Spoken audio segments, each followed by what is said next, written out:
राजनीति और उस पर राज करने वाले राजनेता यह ईमानदार भी हो सकते हैं और भ्रष्ट भी, लेकिन एक सच को आप समझना होगा।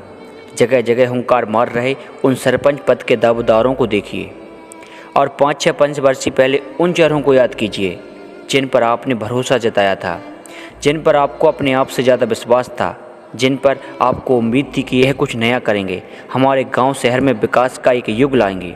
पर क्या वो आपकी उम्मीद पर खरे उतरे? क्या वो सब कर पाए जिनके लिए उन्हें चुना गया था?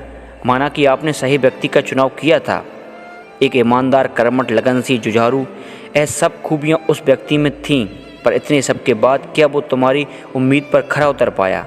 याद कीजिए उस दिन को जब आपको लगा हो कि मेरा वोट गलत जगह चला गया, मेरा ईमानदार व्यक्ति जिसे मैंने चुना था वो ईमानदार नहीं निकला।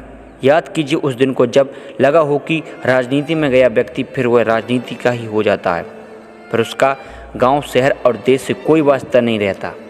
व्यक्ति कितना भी ईमानदार क्यों ना हो, लेकिन वह राजनीति की चकाचौंध में चकरा ही जा। क्या आपने कभी सोचने की कोशिश की है, हम जो व्यक्ति चुनकर सत्ता में भेजते हैं, फिर हमें सत्ता वैसा व्यक्ति वापस क्यों नहीं करती जैसी हमको उससे उम्मीद होती है?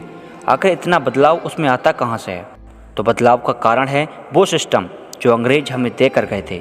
आज पूरे भारत में हर राजनेता अपनी राजनीति में वही सिस्टम चलाता है, वही अंग्रेज़ों के लॉ कानून आज पूरे भारत में हैं। इसी वजह से हमारे द्वारा चुने गए ईमानदार व्यक्ति वहां जाकर भ्रष्ट हो जाते हैं, क्योंकि वो सिस्टम उन्हें यह अनुमति देता है कि आपको ऐसा करना ही पड़ेगा। उनसे ऊपर के जो सत्ताधीश हैं और सत्ताधीशों के ऊपर जो सत्ताधीश हैं, सब अंग्रेज़ों के इसी सिस्टम के अंतर्गत देश को लूटते जा रहे हैं और देश लुटता जा रहा है। जब तक यह सिस्टम खत्म नहीं होगा, हमारे वोट देने का कोई औचित्य नहीं निकलेगा।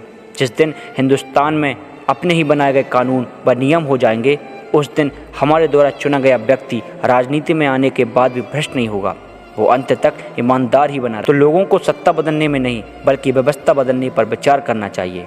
जिस दिन इस देश की व्यवस्था बदल गई, उस दिन इस भारत भूमि में आज़ादी का सूर्य निकलेगा और अंग्रेज़ों की गुलामियत उस दिन राख हो जाएगी। पंच, सरपंच, प्रशासन के हर अधिकारी से लेकर प्रधानमंत्री तक इसी सिस्टम के अंतर्गत काम कर रहे हैं। जिस दिन यह सभी सोच लें, उस दिन यह सिस्टम बदल जाएगा। लेकिन इन लोगों ने कभी अपने देश के लिए यह नहीं सोचा कि हमारा देश स्वदेशी हो, हमारे देश में अपने नियम हो, अपने कानून हो, अपना वर्चस्व हो। एक गुलामियत क्यों ढो रहे हैं लोग? उन लोगों ने तो विचार नहीं किया, लेकिन आप लोग इस पर विचार जरूर करें। जय हिंद, वंदे मातरम।